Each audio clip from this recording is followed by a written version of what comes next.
ओम नमः शिवाय। सोमवार का दिन शंकर भगवान को समर्पित होता है। आज के दिन भक्त भोलेनाथ को प्रसन्न करने के लिए विशेष पूजा अर्चना करते हैं। कुछ लोग आज के दिन व्रत भी रखते हैं ताकि शिव जी की विशेष कृपा प्राप्त हो सके। बाबा भोलेनाथ के आशीर्वाद के लिए आप भी सोमवार का व्रत कर रहे हैं तो शिव जी की व्रत कथा अवश्य सुने या पढ़ें।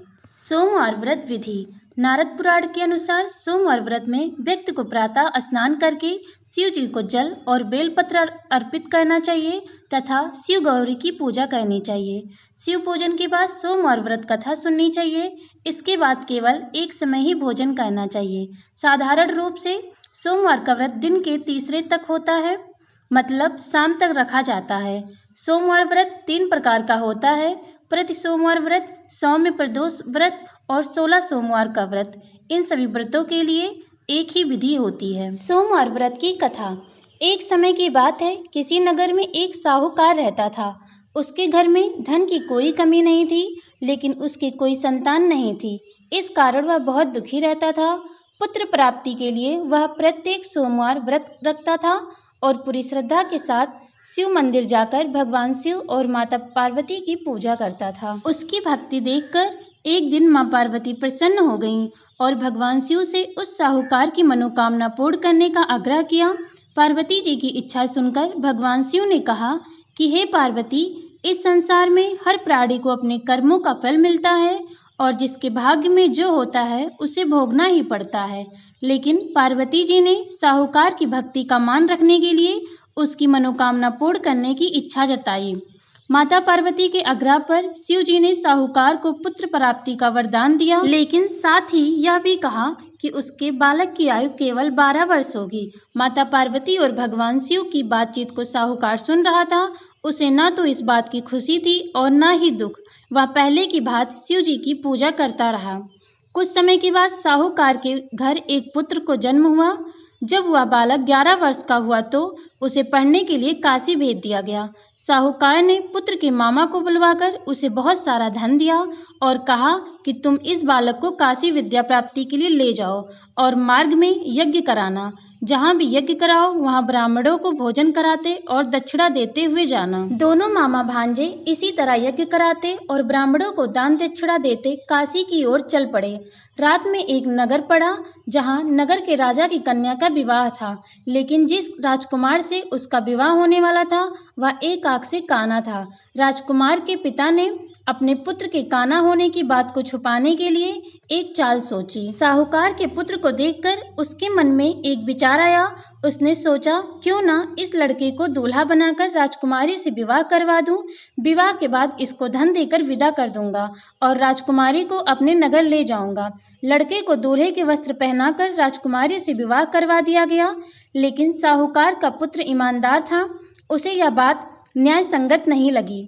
उसने अवसर पाकर राजकुमारी की चुनरी के पल्ले पर लिखा कि तुम्हारा विवाह तो मेरे साथ हुआ है, लेकिन जिस राजकुमार के संग तुम्हें भेजा जाएगा वह एक आंख से काना है। मैं तो काशी पढ़ने जा रहा हूँ। जब राजकुमारी ने चुनरी पर लिखी बातें पढ़ी तो उसने अपने माता पिता को यह बात बताई।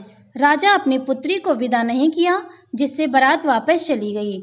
दूसरी ओर साहूकार का लड़का और उसका मामा काशी पहुंचे और वहां जाकर उन्होंने यज्ञ किया।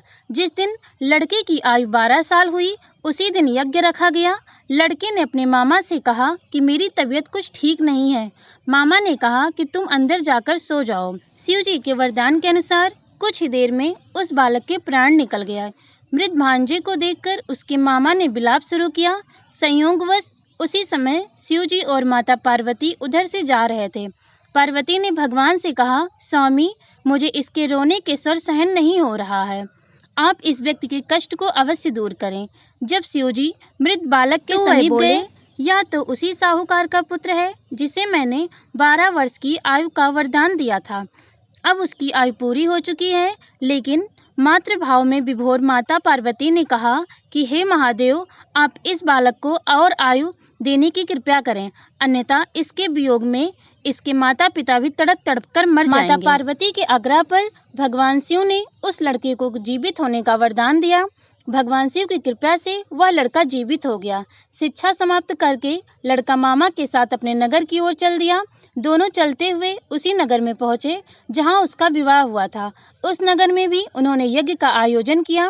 उस लड़के के ससुर ने उसे पहचान लिया और महल में ले जाकर उसकी खातिरदारी की और अपनी पुत्री को विदा किया। इधर साहूकार और उसकी पत्नी भूखे प्यासे रहकर बेटे की प्रतीक्षा कर रहे थे। उन्होंने प्रण कर रखा था कि यदि उन्हें अपने बेटे की मृत्यु का समाचार मिला तो वह भी प्राण त्याग देंगे, परंतु अपने बेटे के जीवित होने का समाचार पाकर वह बेहद प्रसन्न हुए। उसी रात भगवान शिव ने व्यापारी के स्वप्न में आकर कहा, हे श्रेष्ठी, मैंने तेरे सोमवार के व्रत करने और व्रत कथा सुनने से प्रसन्न होकर तेरे पुत्र की लंबी आयु प्रदान की है। इसी प्रकार जो कोई सोमवार का व्रत करता है या कथा सुनता है और पढ़ता है, उसके सभी दुख दर्द दूर होते हैं। भगवान शिव की आरती। जय शिव ओमकारा, ओम जय शिव ओमकारा, ब्रह्मा विष्णु सदा शिव अर्धांगी धारा।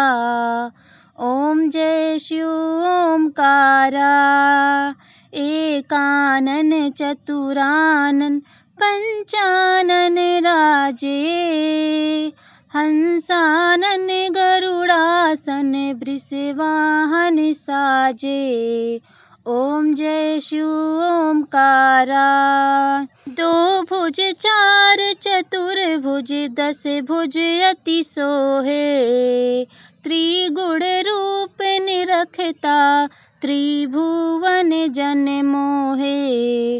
ओम जय शिव ओमकारा। अक्षमाला वनमाला रुंडमाला धारी, चंदन मृग मद सोहे भाले शशिधारी। ओम जय शिव ओमकारा। श्वेतांबर पीतांबर बाघांबर अंगे, सनकादिक गरुड़ादिक भूतादिक संगे। ओम जय शिव ओमकारा। कर के मध्य कमंडल चक्र त्रिशूल धरता, जग करता जग भरता जग संहार करता। ओम जय शिव ओमकारा। ब्रह्मा विष्णु सदाशिव जानत अविवेका, प्राण वछावर मध्य ये तीनों एका। ओम जय शिव ओमकारा। काशी में विश्वनाथ विराजत नंदी ब्रह्मचारी, नित उठी भोग लगावती महिमा अति भारी। ओम जय शिव ओमकारा।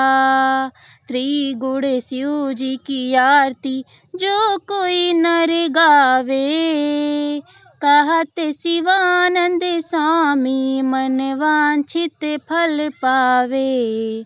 ओम जय शिव ओमकारा। ओम जय शिव ओमकारा।